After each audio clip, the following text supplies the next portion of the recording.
Introduction. Dream big. Shoot for the moon. Even if you fall, you'll land among the stars. If you can dream it, you can do it. Work hard, dream big. How many times did you hear or read quotes like these as a kid? How many times were you led to believe that you could and should embrace big dreams? Pretty much everybody heard this at one time or another.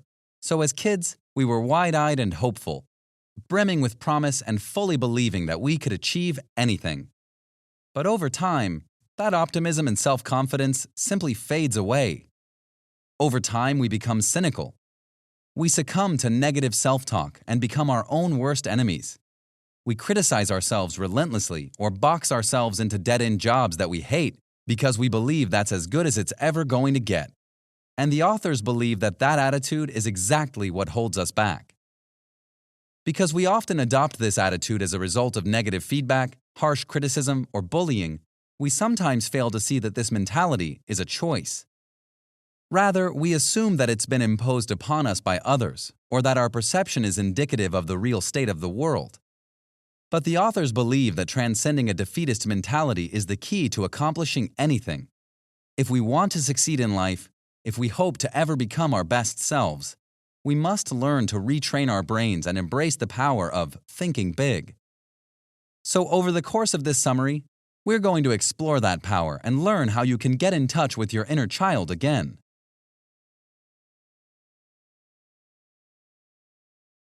Chapter 1. Adjust your priorities.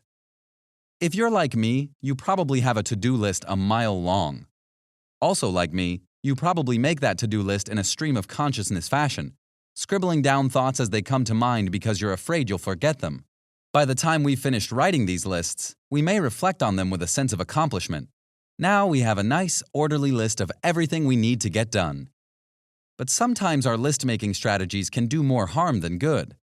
Because if your to-do list is random, it's not an accurate reflection of your real priorities.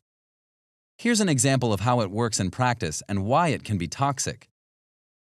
Thanks to my busy schedule, I often struggle to reply to messages. It doesn't matter if they're important emails or texts from friends. All messages tend to pile up in my inbox and get ignored for days because I simply don't have the time to go through them during a typical day. But because I get anxious looking at my ever-growing list of notifications, there's something especially stressful about those little red pop-ups telling me I have 59 unopened messages. I usually put answer messages at the top of my to-do list. This means that when I look back at my to-do list and prepare to start checking things off, answer messages looks like it's the most important thing for me to do. But that might not necessarily be the case. Going through every single message and crafting a personal reply to each one can take me hours. I could easily waste a whole day just working through my inbox. But my messages might not be the most important or most time-sensitive thing I need to do. So if my priorities are off kilter and I tackle messages first, I might fall behind on more important things. I might neglect the project that needs to be completed in 48 hours while I'm answering messages that aren't time-sensitive at all. The author observes that this is a common struggle for a lot of people. Our priorities are often out of alignment and we don't even realize it. So that's why we need to learn that every item on our to-do list is not equally important and not equally urgent. In fact, only a few of our daily tasks will actually increase our success and get us closer to the futures we want. So if we really want to live our best lives, we need to start by reassessing our priorities and asking ourselves which tasks are really important. We'll always have to do some things like folding the laundry or preparing meals, but it's important that we keep these tasks in perspective. For example, maybe folding the laundry or cleaning the bathroom is a really big deal for you because you feel better about yourself when your house is clean. And if that's the case, that's awesome. You should definitely stay on top of those tasks. But if you have the opportunity to pitch your product to a big investor or take a phone call with someone who could advance your career, don't ever let yourself think, I don't have time for that. I have to clean the bathroom. Sure, that might be a silly example, but you get the idea.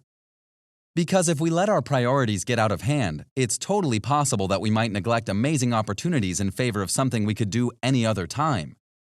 That's why the author's first piece of advice is, don't let that happen to you. But how do you know when your priorities are in the right order? How do you know when your to-do list looks right? To help answer that question, The authors have constructed a formula. They call it the 80-20 principle. This simple principle means that 80% of the real results in your life are achieved by 20% of your work. If you think about that in terms of your to-do list, you realize that 20% is actually a really small amount. So that means that only a few of your daily tasks will really count for something. That means that your job is to reassess your to-do list with that principle in mind. So take a look at your list and ask yourself which activities will really contribute to your success.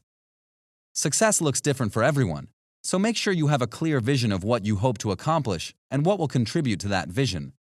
Then, go attack the tasks that will make your dreams come true. The rest of the items on your list can wait. Chapter 2. What's your one thing? In the previous chapter, we talked about narrowing down the items on your to-do list and finding the tasks that will contribute the most to your future success. But in this chapter, we're going to take an even closer look and ask you to get even more specific. And it all starts by figuring out your one thing. Your one thing can be surprisingly versatile because it functions as what the author calls a focusing question. A focusing question is exactly what it sounds like. It's a question you can ask yourself to improve your focus on any given thing. It can help you with a simple task or your overarching life goals. Here's how it works. Let's say you have a massive to-do list and you're getting a little overwhelmed. When you're staring down a mountain of tasks, it's easy to get stressed out, confused, and flustered. That's why it's important to break that mountain down into small, manageable chunks by asking focusing questions. So whether you're trying to organize your craft room or figure out the trajectory of your career, you can always ask yourself this question. What's the one thing I can do right now that will make this situation better and simplify my to-do list? If you're trying to look at the big picture and decide things like what college to attend, what major to pursue, or what job you should take, this question can help you. Because in this case, the answer would be dependent on the one thing you want to do with your life. And as you ask that question, you'll be able to feel your heart leaning toward that one thing. Similarly, on a more immediate level, this question can help you in the moment because it can guide you to the right decision for right now. For example, maybe you're trying to start your own crafting business, but first you need to organize your craft room. The trouble is, your craft room is so chaotic you don't even know where to start. Should you start sorting everything out right now? Or should you go out and buy organizing supplies so that you can put things in their proper place as you go? When faced with choices like that, it's easy to get overwhelmed or to say that you shouldn't even bother starting your own business because you feel like you'll never get this done. But asking focusing questions can help you to break those tasks down and take it one step at a time. It might be impossible to wave a magic wand and get your business up and running in a heartbeat, but right now, you can go buy those organizers and then you can ask yourself that focusing question again. Then you can take the next step and the next step until you've completed your goal. The authors assert that focusing questions are what sets their work apart from other self-help books. Because focusing questions don't promise you something mystical or unrealistic, and they don't claim to be able to do anything for you. Rather, it's about providing you with the tools that will help you to embrace the power of thinking big. This book can't do the work for you, and it isn't a magic guarantee. But it is an opportunity to find direction and to enjoy the big picture without getting overwhelmed by it. Chapter 3. Build Positive Habits. If you've ever read any self-help book or success story, you know that discipline and motivation are the two key things that everybody talks about.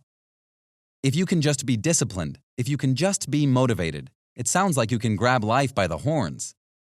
The trouble is that neither of those things come naturally to anyone. And for some people, those traits feel so out of reach that they might as well be reaching for the moon. So, what are you to do? How can you get your life on track if you can't manage to focus or stay motivated?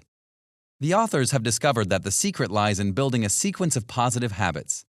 And the greatest part about forming habits is that it's so easy to do.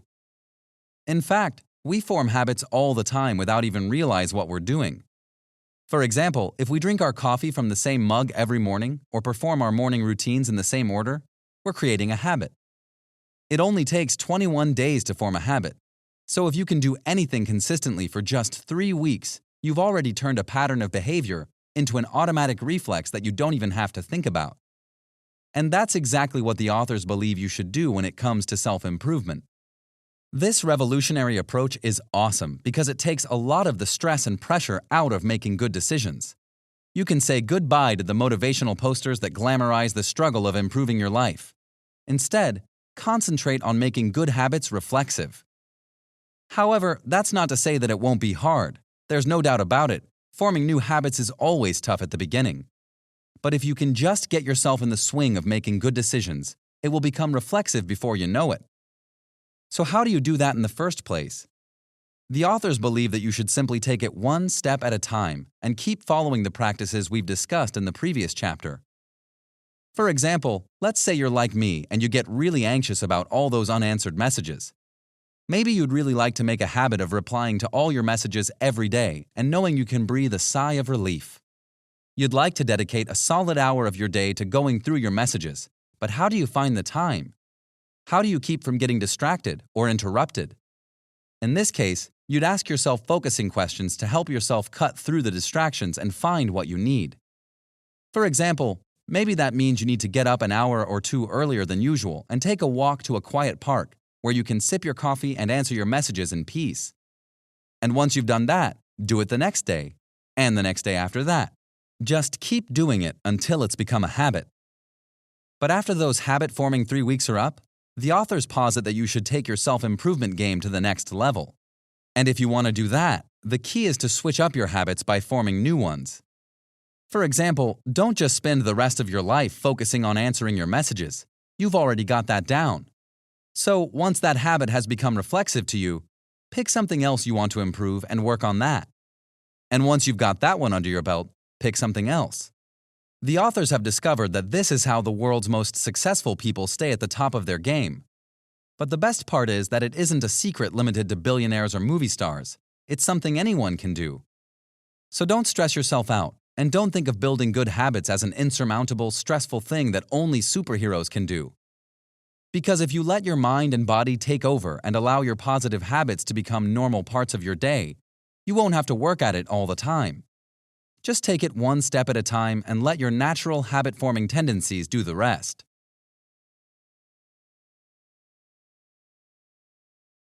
Final summary.